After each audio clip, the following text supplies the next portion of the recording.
David Menzies for Rebel News here in Whitby, Ontario. And folks, I'm standing outside the Durham District School Board, and you better believe I'm standing outside it. If I dare even go on the parking lot, they're going to hit me with a $10,000 trespass fine. You might recall last summer, I asked a trustee here an impolite question, and apparently I've been trespassed for life. But regardless, this is not about me. This is about a school in the Durham District, namely Elsie, Miguel Public School. We were out there last week when parents pulled their kids out of school. There are 3 female bullies that are turning the place, into a madhouse by the sounds of things. They're getting away with all kinds of violence and vandalism, and nothing's being done. Well, that was Wednesday. On Thursday, get a load of this, folks, more than 20 teachers had a wildcat walkout at Elsie Miguel. They said this is not a safe place in which to work, and they have the full backing of their union. I've never heard of such a thing. And if you can imagine, it looks like the school board, it's still stuck in paralysis by analysis mode. They pursue something called progressive discipline. I don't even know what that is. It sounds like discipline without any kind of penalty. So when you think of it, that's not discipline at all. And when we try to get the nitty-gritty details about what the heck is going on behind the walls of Elsie Miguel, well, you got it. The school board plays the privacy card. Their hands are bound, even though it's a publicly funded institution. So it's absolutely disgraceful. So we did speak to a couple of mothers last week whose daughters are being assaulted on a regular basis. What have they told you? Nothing. I actually went in for a meeting the next morning to talk to the vice principal, which is right over there, and I have a recording of her admitting to doing absolutely nothing. They didn't give my daughter any medical attention whatsoever. They didn't do anything at all, actually. They suspended the girls for 2 days for assaulting my daughter, and they were brought back to school. She didn't even call the police liaison, which is actually her legal obligation. They didn't call the police, but they'll call the police for their own protection. And here today, a small group of parents and supporters, and lo and behold, I see Durham District School Board trustee Linda Stone. She's one of the good ones. Yeah, there are statistical anomalies even in the hives of educrats. She's here too. I'm going to see if she'll come on camera. So let's see what they have to say about this unbelievable bully situation that, when you think of it with a little, tough love, could be solved just like that. Well, I'm here with one of the Durham District School Board trustees. That would be Linda Stone. And how's this for perverse irony? The topic du jour is about bullies. And if somebody knows anything about being bullied by this institution, it's Linda Stone. First of all, Linda, for those who don't know your story, can you give us a thumbnail sketch of what you've had to deal with the Durham District School Board? Thanks, David, and thanks for being out here again, supporting parents and students and staff. Thank you. And, I don't want to make this about me, but I do have probably close to over 40 Integrity Commissioner complaints now, mostly about my social media. But I just keep going, because my fight is for the children, for the safety of kids, for the safety of staff, and people don't like my opinion, so they complain about it to the IC. But today, David, is about the safety and security of students and teachers in our schools. We have to make sure that that is our top priority. What happened at Elsie Miguel, I know staff is working hard with the staff there to make sure things are going to go better. And today I hear that it is running smoothly at the school, but I've been told by parents that this started last spring. And it didn't get better, it escalated, it got worse. So what are we doing? If we are using progressive discipline, it needs to go in the garbage because it's not working. The Ministry of Education either needs to do an overhaul on progressive discipline or not use it at all. Let's come up with something else. So the thing is, Linda, here we have at Elsie Miguel Public School, we have a trio of bullies who are physically harming students and staff, And this so-called progressive disciplining, which seems to me like, can you really please pretty please try to modify your behavior? It doesn't work.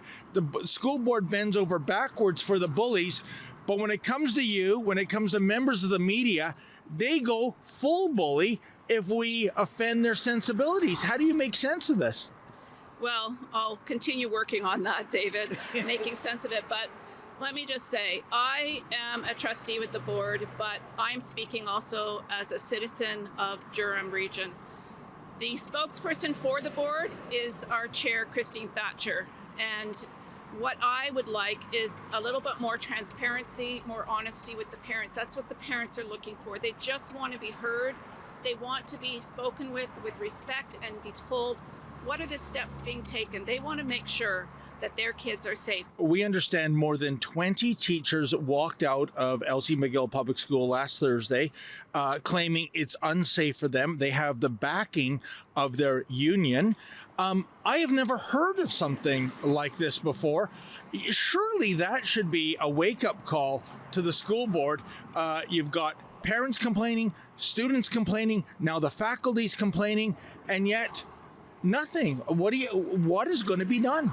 Yeah, David, this is what I'm working on. What is going to be done? So I have never seen that before, where teachers have refused to work because they feel it's an unsafe environment. I know they are back there today, so obviously something more has been put in place to make them feel safer at work, and the students. So we will see what comes, David. I can't give you an answer of what is being done because I haven't been told yet. I think they're working on it. They realize there's a problem, and I know staff want the best for the kids and students as well. Well, folks, I'm with Priscilla, and Priscilla, I'm just reading your sign. Enough is enough.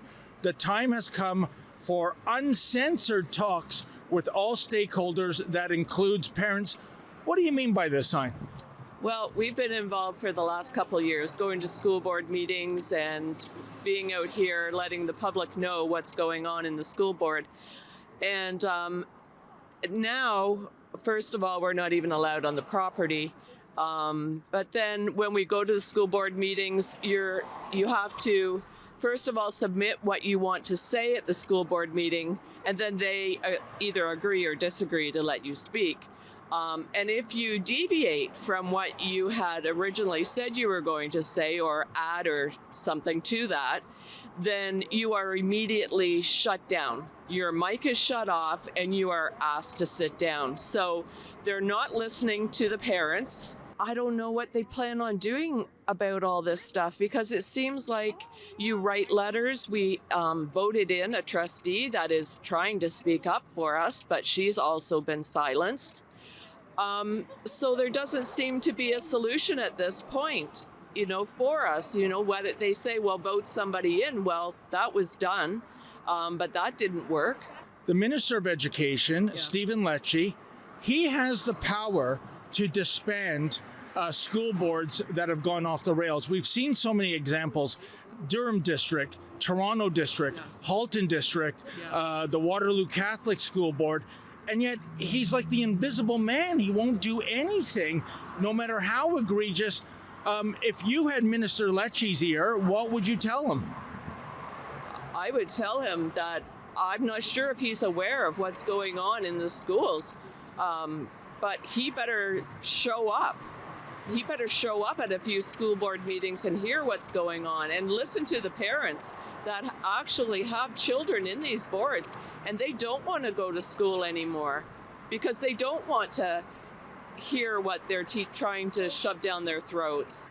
If you acted out, if that resulted in discipline at the school, and I'm even talking like a suspension, a detention, normally you'd have to worry about the real discipline when you got home and when your parents heard about it. And here we have these girls physically assaulting other children, typically younger children, as a bully will do, punching teachers in the face, so much so that more than 20 walked off the job last Thursday. And even then, these fat cats behind this building, this edifice, won't do anything. How do you explain that? It's almost unexplainable, but their whole discussion is about, well, we're going to wear the pink shirts because we're going to, stop bullying and all this. But they're the ones who are the bullies, first of all. And, they need to keep all these children safe. Well, what about the children today that are being bullied? What about these 3 girls who are bullying all the children and the staff at the school? How are they keeping them safe? It makes no sense. What in blazes is progressive discipline? I mean, what does that mean in tangible terms? Thank you, David. I wish I could tell you. Oh, no. There are different steps that you can take. The first step may be a verbal warning. The second step may be a written warning. The third step. So there's different steps that they take with the progressive discipline. But to me, I've never seen it work properly. The students still continue. It's not enough discipline. Not only do you need discipline, but you need to make sure that the children who are bullying are getting the proper care that they need.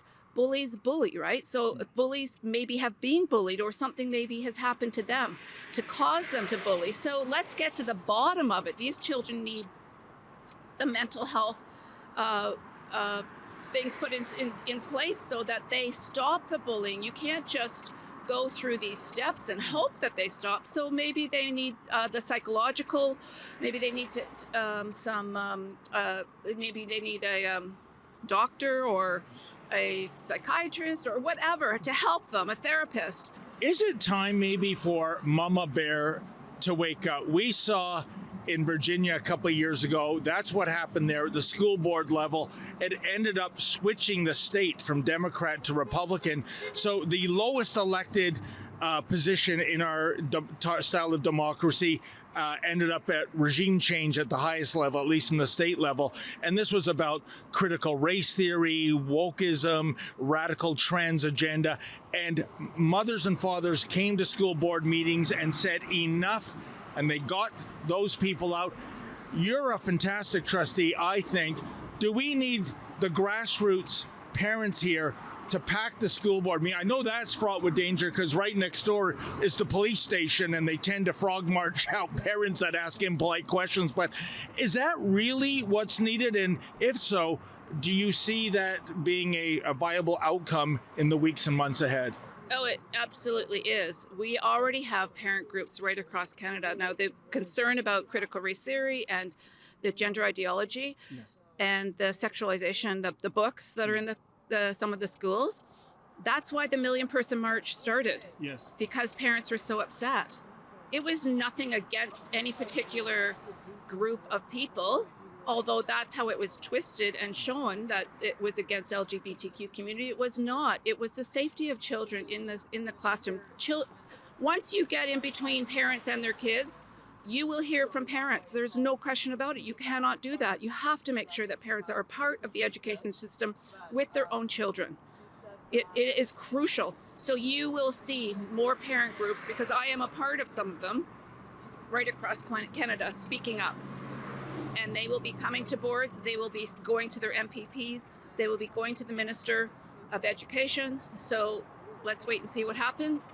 But parents absolutely are speaking up. Well, folks, as the carnage continues at Elsie Miguel, let's hope demonstrations and media coverage make the Durham District School Board do the right thing. And by that I mean employ real discipline, i.e. detentions, suspensions, even expulsions, because Elsie Miguel Public School is a disgrace right now. And it's a shame, because the school is named after Elsie Miguel, who was Canada's first aeronautical engineer and aircraft designer. Here, check out this snippet from the Canadian Encyclopedia that tells you all about Elsie Miguel.